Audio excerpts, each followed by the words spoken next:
po vanal sai lawa buai pui na hnuaia school repair nuai som pali chuang sena fel fai tok lo le tu thu sam lo le hang te nga ti an ti lo le an ti na video kan don react to mi de som pakwa lai ni ya kan hmuang khian ero 9 n tu po anom ve viawa tin pu sai lawa chung chang ni a bo wak po om viau mai ti chuan halai a hianin a chan le na ni om tak mai sai lawa comment na ani e an ti a ti hi kan han enanga an ni mo ni lo mo a reaction hi chu om va don mai hi han chiang la ani du madam ke sai lawa ko hey ke te kan ti hey sai lawa comment na a kon chua kan kon ti a he school hi ke ma khoi ani a kan khoi zo hlim khan deputy DPC le BRC lama kan ho tu te point an lo en dik thlap to estimate ang lawa kan tho eng ma om lo nen ti velet la maya amak thrin ko mai pakhat na school chung rangwa hi thau 35 mm thak vek ania chumpo amoi lai le thalo lai chu thing thaka thak vek ani ati amoi lai le thalo lai chu an ti lan ho ko chu thing hlui an tiang ta amoi le ti mel kha alang lang lavem kha chu lo enanga panhina chuan classroom thak lambik tuk vek khi estimate ang khian atam theyang beka da kan tuma ma se headmaster du da nang thlapa da kan nia zo kut kan tun don ni point ka ko thla rum khata tuk vek pani kan lo hun to po min thia pui de zo ka ni on tia video ko chon headmaster ha an headmaster ni om tak khom ve a eng poni se kan sir zelang siling khi rum pali siling om mia lo siamania a thaka thak vek tu ti in a om lova siling om lo lai zong e kan da vek ani office siling po khi di o puding tiram ti na thapin tile sin kan thak lova chuti ngwa le ko chuan ama silpul den lo zom e ko chi trying office siling po khi sun block lane kan thom tha kan thom that lam e ko camera an kon hoi tir du lo ani khi siling ko la hian ngiau thing thwa man ni an dot le chuan office veranda ban kan ho tu dele min khoi tu ga min ko mo chin chu kan chung traffic ka flat icon kan manga ro tu ngam thei tu ga kan ngai pe tai pui thing akal khang le a chua ta kan mang a ho dot le en le o handwriting school lo don chho na hi a to pe khi a ban ading lo to pa pipe tlon khat khi a om lova chu na tho tu kan en ho ni puwa ti tu min ko mo ni ti chuan pu zo than hola pipe kan le ya tiang khian a ban po chung trying tiang khian a bang po chung trying kan zoma ama chu ki tiang a lo ba le ho chut bal chop a ang kan ti khop mai he ho rom hlui lam kong khaw khi estimate om lo ani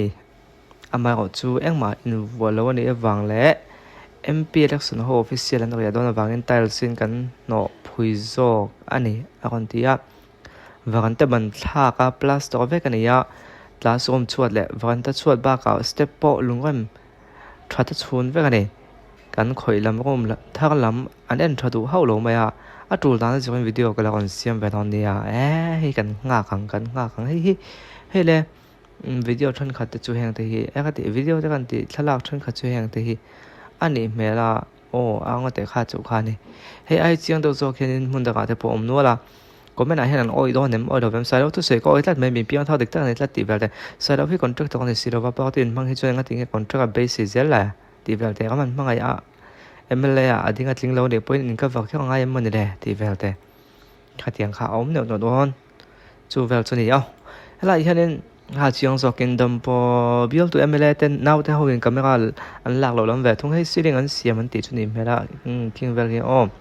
ha king vel ki ni dona chuan hei lo hi emi chung chang a hian tu post pakhat a oma hi kan chiang lenga chi pui program ba school repair video viral chiam pu sai lo na tho an ti chung chang a khan thudik hailan mai hi athwa an kon ti chuang ngen te kan chiang leng kan kom sak me ne ya repair na chaw ne ya chu po a building pum dai ni lovin azat ve repair na chaw ne chu ti mo an repair na lam le classroom tilang lem lova an repair lo lam asumina huam lo lam chaw han ti lan an repair lai pon ko kan ka oma a minga zirlai pol khoi tu kan lo ne ve thuna wang te nan siam lai nge in amuna kan ena a khoi chin tu po ka zo thlap a building pum siam that na dai sumom lo wangin a sumin đại chín lắm cho thấy anh biết sum mil to xiêm chuẩn bị xuân sum lẽ tụi chúng xiêm lẽ mấy tụi thì tên anh nói linh cái vác véo anh này xuân sum tụi lẽ chúng xiêm lẽ hal tụi mà rồi biết nó tụi sum khan là bố mình khỏi xe anh lại mà khác chuang là vì nó vét thấy anh khỏi chỉ là thật lẽ chết anh đủ ta là muốn cái thế rồi biết nó sum khan bố mình khỏi xe anh lại mà thật chuang là vì nó vét thấy còn thì đây là vấn đề chú xuyên cái phong xuân chỉ bùi mà cái school one còn mỗi veng này em anh số cao chung trung bộ hul lâu phép tụ việc này là viên school nó bằng tiền cũng luôn nên là sang cái truyền thống khẩn liền rất anh em hoàn tổ big anh thổ lại mấy cái còn thì hiện anh thổ lại mấy cái này anh suy anh đàn là cho nên gì cho nên hay mình school cái bé hiện bùm bùi cái bé vết thế này là vợ chú azul bùi han cái bé cho tiếng han chú ta chú nuôi sống bali cái nuôi sống bali về cái ta chú anh suy cần khai com này chú mình hồi chú là cái bé lâu là khỏi lâu họ về nữa là khang hồ lại anh thì nó hồ thì tôi mấy tiếng khang hồ lại chú khán cái vật này tiếng do suy cái này hay là cho nên cần play lúc này anh chú estimate in gì cái kha tuần trung mà cho nên ai ta anh lại làm bằng sai当中个地两多人hay mấy video hiện anh lại làm bằng sai khácกันcòn地方比较多做房cho nên tuần trung mà cho anh nên suy phiền anh thấy anh khácกันanh đó này phát này lâu play phải là chen mấy cái hàng ngạc chuột lóc ngạc hay lâu ngạc ram rồi cái anh đủ lại tập chu ngồi các dễ dùng hay lại hay tất khi cái anh đủ lại tập chỗ mòn underline này khi ai liền khi này anh thấy cái hàng tiếng anh bắt cho nên sẽ phiền lâu lẽ mà nó còn cần chiều tiếng mấy cái rồi ai thắc tiếng RCC athaka flat iron mangin ti hi lo na tho tur kai suai na in asoi an tho lo te nen hian ili masalo teang hetila ya pen tuisena underline ho hi an ti lo zong amuna kan juk mu te an ni pakhat na hian in chhun le chum te athara thak tur ti hi in chun le chum te thak thak tur ti kha athak lowa an thak na lai kha angle han ron ti langa kha engen yang thek that ti to me teng kan me ban da phe kha da kha ama ro chu an ron sui fiana chun athak an thak to lom ama ro chu kha mi athak an thak lo na lai thing lui lam man thaya an ti na lai ho te khan ka wa ni kha chu bo amoi lo thing lui thwa ni ma he lai athak an thak zong zong te kha ti lang da se ti kha an sui sel la pa kha ni thara thak om lo walina office ban pui RCC athaka flat iron mangin thingze zom chho tur ti po hi ti anilawa hei po hi ti ni nan soya he lain khoi lo lain ti lang jok ti nan soi ni office le classroom ceiling da vek tur ti hi office le classroom ceiling da vek tur ti hi kha agan chiang vek tua hi kya an ang lo na ho nia a le lam sai tong tong ngo hi le lo kanom ta kan play lo nge office an da lova in office chuat a chhelai waran thing phe ka thak tur ti po hi pakhat ma thak kan mulova in classroom sak thara kong ka pui pani le tukver pariat wa arong noi vek tur ti hi classroom a hian tukver pakhat pani pathum le kong ka pui pani chia siam ani in existing school building le office kong ka pui le tukver chia thara thak tur